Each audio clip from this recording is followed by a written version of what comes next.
I am going to be making a deck profile of my Timelord deck, and starting with the 3 elves with the monsters. You want to use 3 Time Maiden, because you can special summon it when you control no monsters. And then while it's on the field, you can contribute it to search for a Time Lord that has 0 attack points. Or you contribute it for another Time Lord. But when you banish it, but then you can banish it from the graveyard, especially on a Time Lord 0 attack from your deck. But you cannot use both those effects in the same turn because of how you can only you cannot special summon after you use this effect. And with the other 3 elves, I play 3 Medion the Time Lord.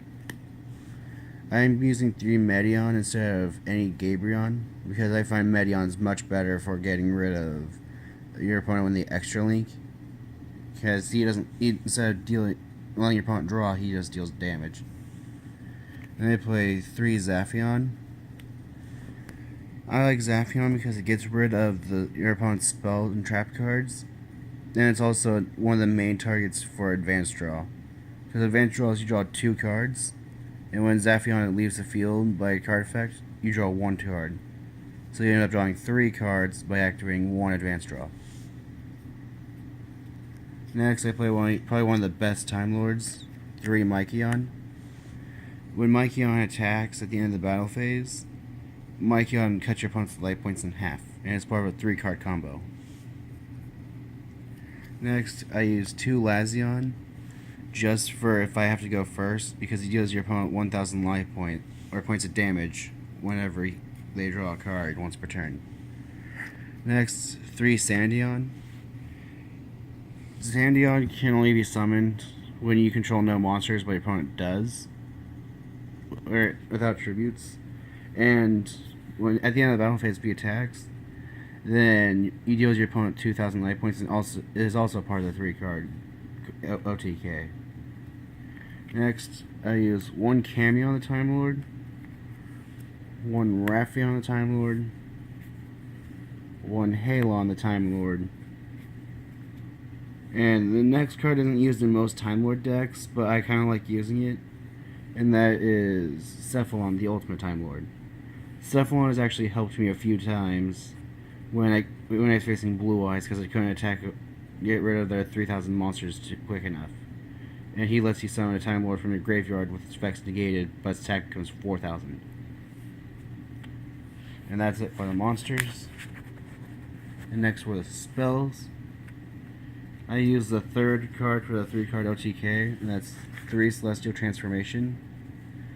It lets you special summon 1 fairy from your hand, but it's destroyed during the end phase, which works great with Time Lords because they can't be destroyed. Next, I use 3 Advanced Draw.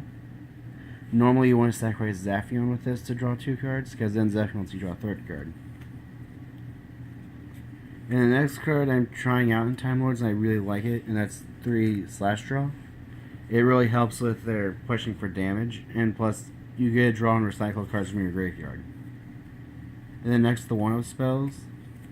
I'm using 1 Foolish Burial. I know this is a Montage Dragon, I just can't find my Foolish Burial. Montage is also a fun card to use in Time Lords because it's a free 9,000 monster when you discard 3 Time Lords. Then 1 for 1. Also can't find that. Then use 1 Monster Reborn. And that's it for the 1-of spell cards. Next are the traps. I use 3 Torrential Tributes. This is great for Time Lords because of how they just can't be destroyed. Then I use 3 Empty Machine, which is one of the better Time Lord traps. Just because it's also a draw card during either player's turn by discarding with level 10 or higher level 10 or higher. By just not destroying. You discard level 10 monster to draw a card, and then it lets you set the 1 Infinite Machine from your hand or deck, which then lets you special on a Time Lord during the main phase. And then it lets you then set Infinite Light, which I haven't even been able to pull off yet because everyone I face just destroys Infinite Machine. And now for the extra deck. The extra deck for Time Lords doesn't really matter that much, but I use 2 Gustav Max. I would also use Sky Palace Gungari Day and probably 1 Superdimensional Robot Galaxy Destroyer. Just because the only way you're actually summoning in this deck is with level 10 monsters. That is it for my deck profile. I hope you find it useful when making a Time Lord deck. But because of how little extra deck you actually need, this deck is very good with Winter Cherries. Because you just fill your extra deck with extra cards you don't want to face, and you can just make your opponent banish them by discarding the Winter Cherries. That is it for the deck profile. I hope you enjoyed. That is all.